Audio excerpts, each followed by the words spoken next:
If you spend any time scrolling through fashion feeds, you've almost certainly seen it. The online store, Madison and Mae. Oh, yeah. Their aesthetic is, well, it's flawless. It is. So Yes. clean, minimalist. You see these beautiful coats, chic blouses, elegant dresses.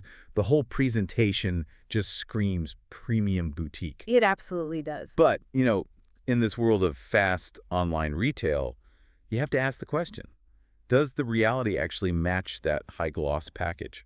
Is it a reliable brand or is it just really, really good marketing? Okay, let's unpack this.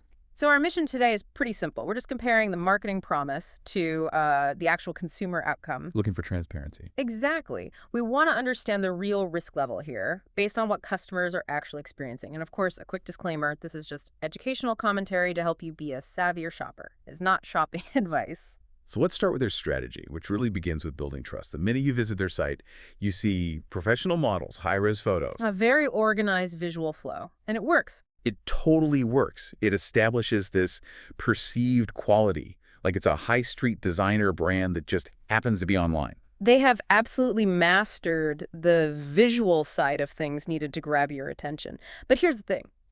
When you dig into customer feedback, you see a pattern of issues emerge. And it seems to directly contradict that polished image. Mm-hmm.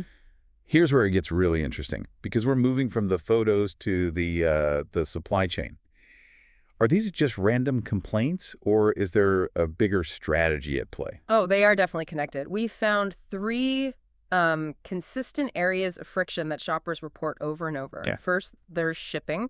We see reports of very long wait times, How long are we talking? sometimes several weeks, and they're often paired with, frustratingly sparse tracking updates. Yeah. Order a coat, and then it just vanishes into the logistics ether for a month. Weeks. In this day and age, if a tracking link doesn't move, you know you're in trouble. Right. That lack of transparency immediately suggests they don't physically have the inventory. And that connects to the second issue, I'm guessing. Precisely. Product quality.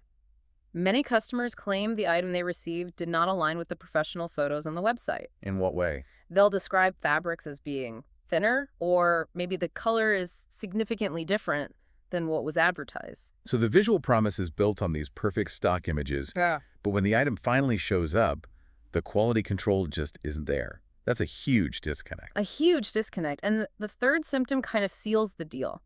Difficulty with customer support and getting refunds. Of course. When things go wrong, the shipping is slow, the fabric is off shoppers' reports, struggling to reach anyone to get it resolved. This combination, the inventory issues, the reliance on stock photos, the slow customer service, it's the classic fingerprint of a fashion website using a dropshipping style business model. Exactly. They rely heavily on overseas suppliers to ship directly to you, the consumer, which is inherently risky if you care about consistency. So the nuanced conclusion here is that Madison and Mae is a real store. Products do get shipped. Right. And some customers are perfectly happy with the look and the fit.